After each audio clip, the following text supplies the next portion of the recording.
Bonjour et bienvenue sur la chaîne Maths et Jeux. Dans cette vidéo, nous allons utiliser un tableur pour calculer des images de nombres par un programme de calcul.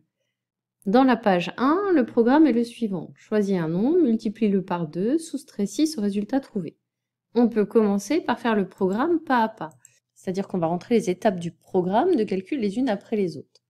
Dans la première étape, on multiplie le nombre par 2. J'écris la formule ici. J'écris que je multiplie le contenu de la case précédente par 2. J'appuie sur Entrée et j'étire cette formule à toutes les cellules du tableau.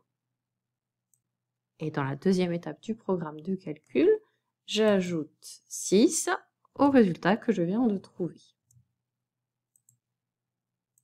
J'étire la formule et j'ai réussi à trouver les images des nombres 0, 12, 18, 125 et 1652.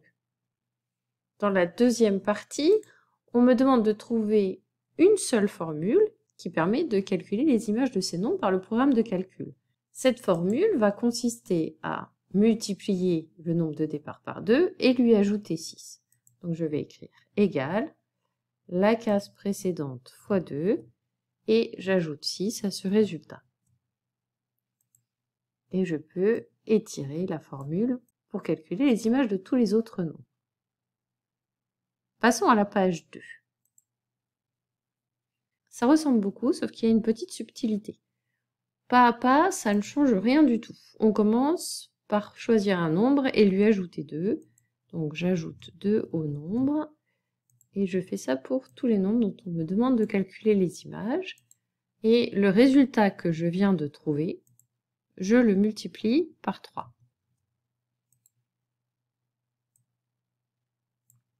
Voilà les images de tous les nombres de départ.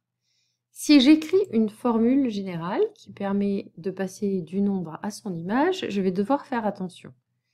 Parce que si j'écris simplement que je prends le nombre de départ, je lui ajoute 2 et je multiplie par 3, il va y avoir un souci. Pour la première case, on ne voit pas la différence, mais si j'étire la formule aux autres cases, je vois bien que je ne trouve pas les mêmes résultats. Et pour cause, dans la formule ici, à cause de la priorité de la multiplication par rapport à l'addition, la seule chose qui est multipliée par 3, c'est le 2.